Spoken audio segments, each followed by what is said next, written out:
आज की बात अब हर शाम सोमवार से शुक्रवार 8:30 बजे से।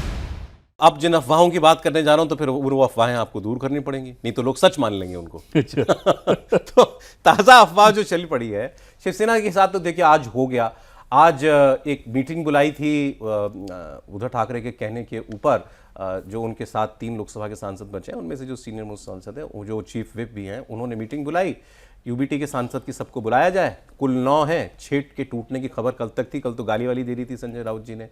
उनको फिर भी उम्मीद रही होगी कोई एक भी अगर उनमें से आ जाए वापस, सिर्फ एक चाहिए था उनको, तो उनके 2/3 नहीं होंगे दूसरे बागी गुट के पूरे, और वो अलग नहीं जा पाएंगे। लेकिन वो एक भी वापस नहीं आया। वो 3 के 3 ही रह गए 9 में से। सुबह उनकी मीटिंग में वो 3 ही लोग थे।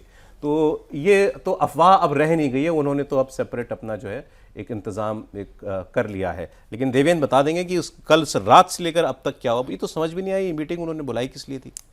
सौरभ, जब ये लोग कल गाली गलौज में मशगूल थे, तो उससे पहले आप देखें तो जो इनके असंतुष्ट सांसद हैं, वो बाकायदा स्पीकर के यहाँ अपनी चिट्ठी उठी देकर वो होटल में आराम फरमा रहे थे। एरोसिटी एयरपोर्ट के पास जो है एरोसिटी है, वहाँ पे जो होटल्स हैं वहाँ पे, और फिर वो लोग निकल भी गए थे अच्छा मुंबई। तो इस बैठक का मकसद इस गुट के लिहाज से, शिवसेना यूबीटी के लिहाज से, सिर्फ ये था कि वो एक आधार बनाना चाह रहे थे कि हम विप हैं, विप लागू होगा सांसदों पर, उसके लिए बैठक बुलाई जाए। उनको ये पता था कि अब ये सब सारी चीज़ें होने नहीं जा रही हैं, लेकिन एक कानूनी आधार बना रहा था लोग। हालांकि इस कानूनी आधार का कोई मतलब नहीं है।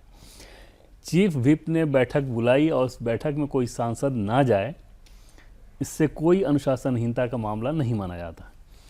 अगर बार बार इस तरह की चीज़ें हों और किसी सांसद के खिलाफ पार्टी कार्रवाई करना चाहती हो, तो वो इसको एक आधार बनाएगी कि आप पार्टी की बैठकों में भी नहीं जा सकते। यहाँ आप कार्रवाई तो करना नहीं चाह रहे हैं, भाई क्या कार्रवाई करेंगे? उनको बाहर निकालेंगे, सस्पेंड करेंगे? वो तो ऑलरेडी जा चुके हैं।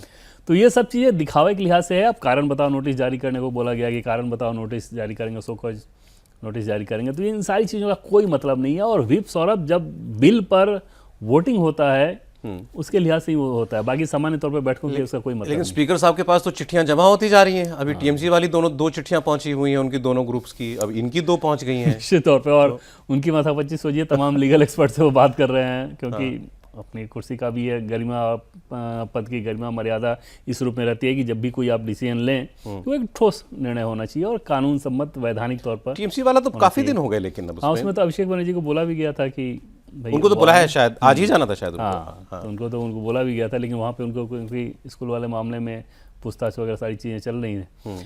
इसमें भी वही होगा कि भाई दोनों पक्षों को सुना जाएगा सब कुछ, लेकिन इसमें बेसिक फैक्ट ये होता है कि नंबर्स आपके पास हैं कि नहीं है। ठीक है, अगर नंबर्स नहीं है तो फिर तो अब गुंजाइश दोनों, वो तो मर्जी हो गए एनसीपीआई में, शिवसेना में भी गुंजाइश नहीं रह गई, गुंजाइश खत्म हो चुकी है।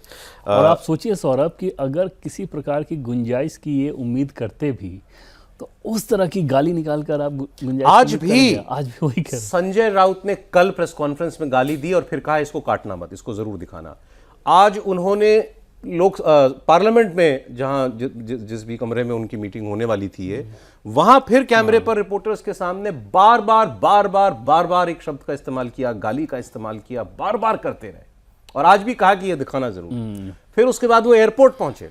एयरपोर्ट पर फिर उन्होंने मीडिया से बात की, और मीडिया से बात करते हुए उन्होंने कहा कि मैंने जो भी शब्द इस्तेमाल किए सोच समझ के इस्तेमाल किए, और गद्दारों को गाली नहीं देंगे तो क्या करेंगे। और पार्लियामेंट के सोचिए, संविधान सदन जो पुरानी बिल्डिंग पार्लियामेंट वाली है, उसमें शिवसेना यूबीटी का जो दफ्तर है, वहीं पे मीटिंग हुई थी, और उसके बाहर ये हालत है। आप सोचिए कि अगर अपने सांसद को आप इस प्रकार की गालियां दे रहे हैं, बार बार दे रहे हैं, कैमरे के सामने दे रहे हैं, तो उसके बाद बाकी लोगों को भी, जिनको ये ख़राब लग रहा होगा कि दल बदल क्यों हो गया, ये सांसद क्यों स्विच कर गए, उनके अंदर भी ये समझ तो होगी ना कि अगर इनका नेता ऐसे हैंडल करता था सांसदों को, सार्वजनिक तौर पर इस तरह से दिख रहा है, तो बंद कमरे में न जाने क्या क्या होता होगा। तो अच्छा ही हुआ कि वो चले गए। अब वो जस्टिफिकेशन जो था सौरभ, वो ये लोग बुरी तरह से खो देते हैं। और इसमें एक चीज़ और सोचिए, अगर इसी तरह की भाषा किसी भी बीजेपी के सांसद को छोड़िए, स्थानीय स्तर के प्रवक्ता के भी निकली होती, तो सोचिए जो इकोसिस्टम है कितना माहौल बनाया होता।